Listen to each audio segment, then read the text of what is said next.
बहुत समय पहले की बात है। उत्तर भारत के एक छोटे से गांव रतनपुर में हरिराम नाम का एक गरीब किसान रहता था। उसके पास बस एक छोटी सी झोपड़ी थी, कुछ पुराने बर्तन और एक बैल, जिसका नाम वह प्यार से नंदू रखे था। हरिराम का जीवन बहुत ही कठिनाइयों भरा था। बरसों की मेहनत के बाद भी उसके हिस्से में बस मिट्टी और पसीना ही आता था। हरिराम की पत्नी का देहांत बहुत पहले हो चुका था। उसके परिवार में अब सिर्फ एक ही सदस्य बची थी, उसकी बेटी मीरा। मीरा बचपन से ही तेजतर्रार और समझदार थी। गांव के स्कूल में वह हमेशा सबसे आगे रहती थी। हरिराम ने बड़ी मुश्किलों से उसे शहर भेजकर पढ़ाया, क्योंकि वह चाहता था कि उसकी बेटी उसकी तरह गरीबी में न पले। हरिराम कहता था, मीरा बेटा, मैं भले ही गरीब हूँ, लेकिन तुझे पढ़ाऊंगा जरूर, ताकि एक दिन तू अपनी किस्मत खुद लिख सके। वक्त बीतता गया। मीरा ने शहर में पढ़ाई पूरी की और अब वह गांव वापस लौट आई थी। मगर गांव लौटते ही उसने देखा कि रतनपुर में वही पुरानी हालत है। गरीबी, शोषण और एक ही नाम का आतंक। ठाकुर भैरव सिंह, जो पूरे इलाके का जमींदार था। भैरव सिंह एक धनी और चालाक जमींदार था।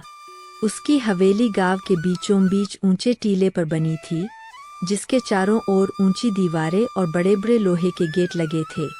हर सुबह वह अपनी चौपाल में बैठकर किसानों को बुलाता और ऊंचे ब्याज पर बीज, बैल या जमीन किराए पर देता। वो हंस कर कहता, किसान लोग तो भगवान का वरदान है, पर वरदान भी तो जमींदार के आशीर्वाद से चलता है। उसके नौकर बिजलू और गोपी हमेशा किसानों पर नजर रखते। अगर कोई किसान समय पर कर न दे पाए, तो उसकी झोपड़ी, बैल या बर्तन तक उठा लाते थे। हरिराम भी उन्हीं गरीब किसानों में से एक था। उसकी अपनी कोई जमीन नहीं थी। कई सालों से वह ठाकुर की ही जमीन पर मेहनत करता था, लेकिन फसल का आधा हिस्सा ठाकुर ले जाता था। उस दिन जब वह खेत से लौट रहा था, तो उसे बिजलू ने आवाज दी, ओ हरिराम, ठाकुर साहब बुला रहे हैं हवेली पर, जरूर कुछ बात करनी है। हरिराम थका हुआ था, लेकिन डर के कारण तुरंत चला गया। भैरव सिंह ने अपनी मूंछों को ताव देते हुए कहा, अरे हरिराम, सुना है इस साल तेरा बैल बूढ़ा हो गया है, अब खेती कैसे करेगा? हाँ मालिक, नंदू अब पहले जैसा नहीं रहा, पर कोशिश करूंगा। कोशिश से पेट नहीं भरता हरिराम। देखो, मैं तुझे अपनी जमीन ठेके पर दे देता हूँ, पर ध्यान रखना, जो फसल उगेगी उसका आधा हिस्सा मेरा होगा, और अगर फसल खराब हुई तो नुकसान भी तेरा। हरिराम ने सिर झुकाकर कहा, ठीक है ए मालिक। घर लौटकर उसने मीरा को सब बताया। मीरा ध्यान से सब सुनती रही। पिताजी, इस बार फसल कौन सी बोएंगे? सोचा है गेहूं लगाऊं, वही ठाकुर को भी पसंद है। मीरा बोली, ठीक है पिताजी, पर इस बार मैं भी आपके साथ खेत में रहूंगी। हरिराम ने मुस्कराकर सिर हिलाया। उसे पता नहीं था कि उसकी बेटी मन में कोई और योजना बना रही है। मीरा ने खेत की मिट्टी को देखा और बोली, पिताजी, इस मिट्टी में गेहूं की जगह कुछ और बोना चाहिए। इस बार चलिए आलू लगाते हैं। हरिराम ने कहा, आलू? वो तो जमीन के नीचे होता है बेटा, ठाकुर तो ऊपर की फसल ले जाएगा। बस वही तो मौका है पिताजी। कई हफ्तों तक दोनों ने जी जान लगाकर खेत में मेहनत की। बारिश सही समय पर हुई, मिट्टी उपजाऊ थी और फसल खूब लहलहा उठी। कुछ महीनों में खेत आलू से भर गया। जब खबर ठाकुर तक पहुंची, वह बिजलू के साथ खेत पर जा पहुंचा। हरिराम, वादा याद है ना? आधा हिस्सा मेरा। हरिराम बोला, जी मालिक। मीरा आगे बढ़ी, जी मालिक, पर आपकी शर्त के अनुसार ऊपर का हिस्सा आपका होगा और नीचे का हमारा। भैरव ने जब खेत देखा तो सिर पकड़ लिया। अरे यह तो आलू की फसल है, ऊपर तो सिर्फ पत्ते हैं। जी मालिक। मीरा बोली।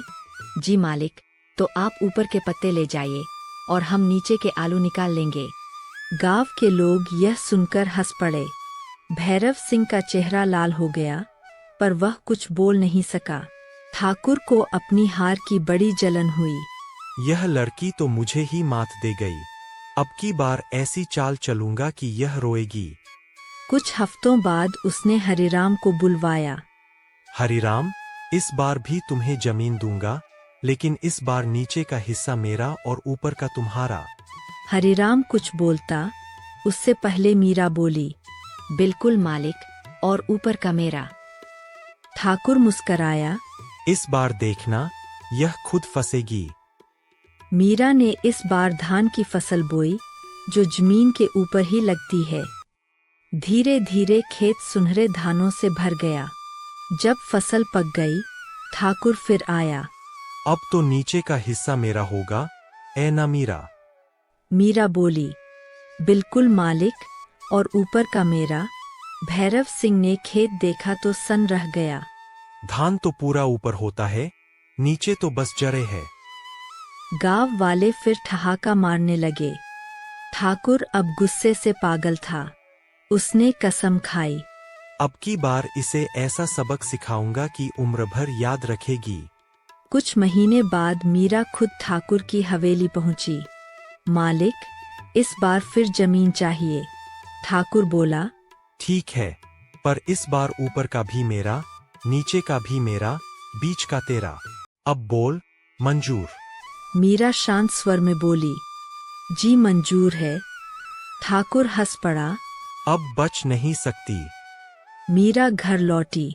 हरिराम हैरान था। बेटा, इस बार तो उसने दोनों हिस्से ले लिए, तेरा क्या बचेगा? पिताजी, चिंता मत कीजिए, इस बार भी ऊपर वाला हमारे साथ है। मीरा ने इस बार गन्ने की खेती करने का फैसला किया। गन्ने की फसल न ऊपर होती है, न नीचे, बल्कि बीच में होती है। कई महीनों बाद खेत में गन्ने की लंबी कतारें जूमने लगीं। गांव के बच्चे वहां से मीठे गन्ने तोड़कर खाते और हरिराम गर्व से मुस्कराता। जब फसल तैयार हुई, ठाकुर और बिजलू धूप में चमकती लाठियां लेकर खेत पर पहुंचे। ठाकुर बोला। अब देखता हूँ मीरा, इस बार कैसे बचती है। मीरा ने नम्रता से सिर झुकाया। मालिक, जैसा आपने कहा था, ऊपर का हिस्सा आपका, नीचे का हिस्सा भी आपका, और बीच का मेरा। भैरव सिंह ने देखा। गन्ने के ऊपर तो सिर्फ पत्ते हैं, नीचे जड़े और पूरा गन्ना बीच में। बिजलू बोला। मालिक, यह तो फिर आपको धोखा दे गई। भैरव सिंह के पैर ठिठक गए। उसके चेहरे पर क्रोध नहीं, पछतावा था। वह कुछ देर चुप रहा, फिर बोला। मीरा, तूने मुझे तीसरी बार हराया है, लेकिन इस बार तेरी जीत ने मुझे शर्मिंदा कर दिया। गांव के सभी किसान इकट्ठा हो गए। ठाकुर ने सबके सामने कहा। आज से रतनपुर के सभी किसानों की जमीन उन्हें वापस करता हूँ। किसी से कोई कर नहीं लिया जाएगा। मीरा, तूने मुझे सिखाया कि मेहनत का हक कभी छीना नहीं जा सकता। मीरा ने विनम्रता से कहा। मालिक, अगर आप सच में बदलना चाहते हैं, तो किसानों को उनका हक दीजिए और उनके बच्चों को पढ़ने का मौका भी। भैरव सिंह ने सिर झुकाकर वादा किया। उस दिन से रतनपुर में एक नया सवेरा हुआ। अब रतनपुर में न कोई भूखा था, न कोई शोषित। गांव के बच्चे स्कूल जाने लगे। ठाकुर ने अपने गोदाम खोलकर अनाज गरीबों में बांटा। हरिराम और मीरा अब सम्मान के साथ जीने लगे। मीरा जब शाम को खेतों में जाती, तो हवा में गन्ने की मिठास घुली रहती। हरिराम अक्सर कहता। बेटा, तूने न सिर्फ हमारी जिंदगी बदली, बल्कि इस पूरे गांव की किस्मत भी। मीरा मुस्कराकर आसमान की ओर देखती और कहती। पिताजी, जब मेहनत और बुद्धि एक साथ चले, तो अन्याय खुद मिट जाता है।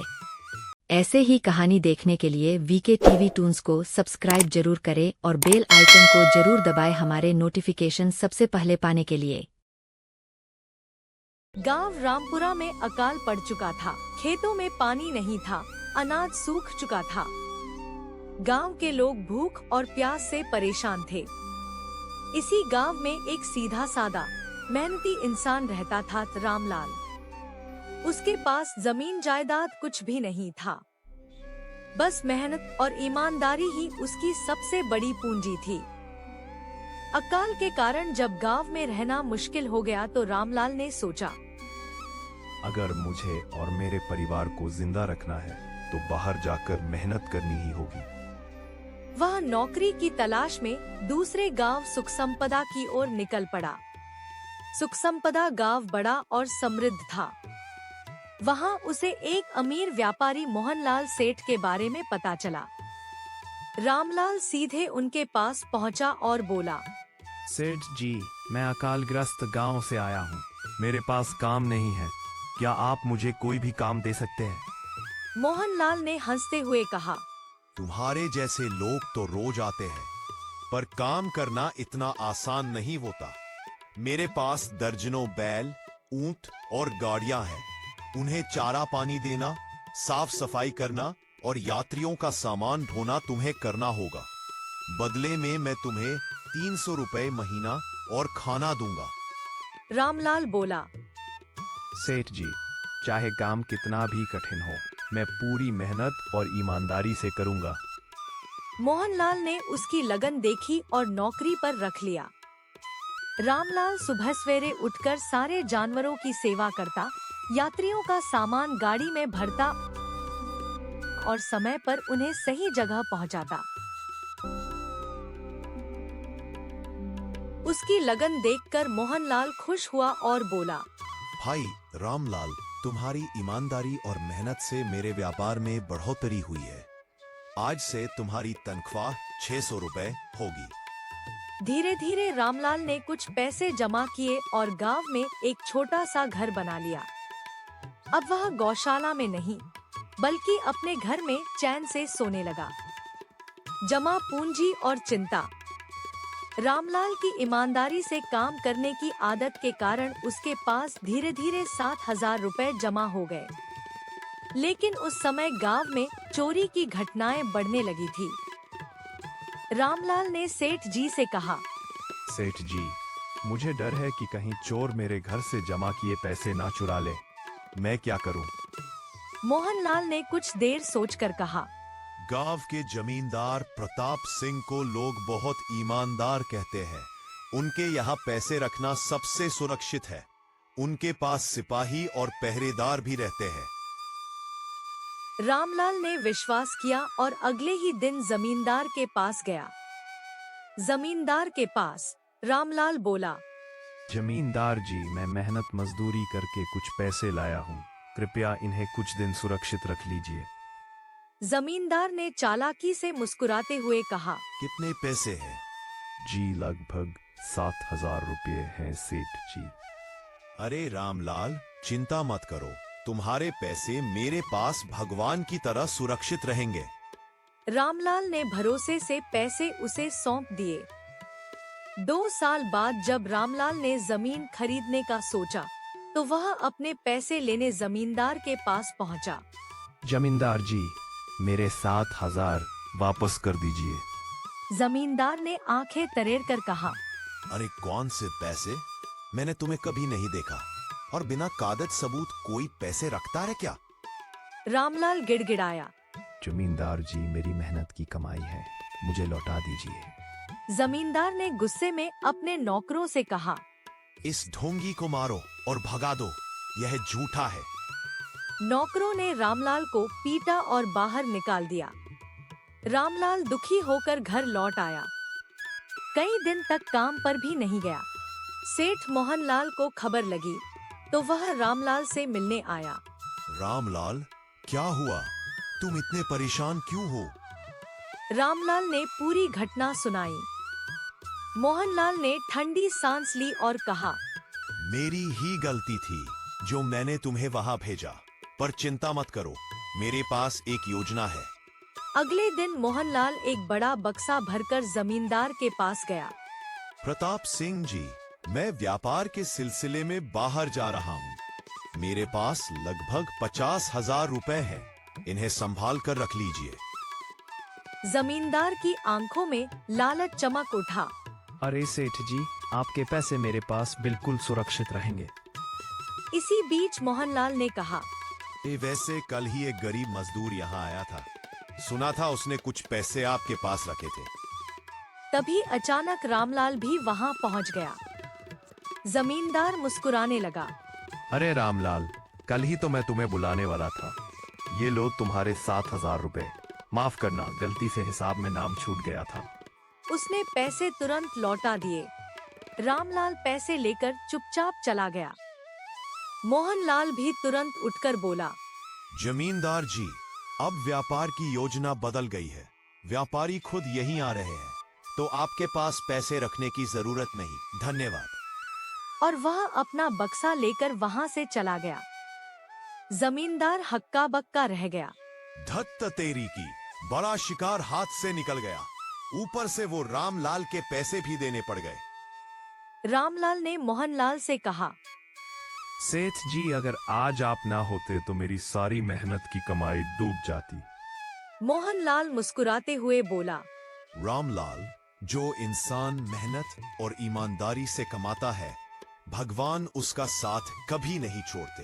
पर जो लालच और बेईमानी करता है, उसका अंत बुरा ही होता है। एक छोटे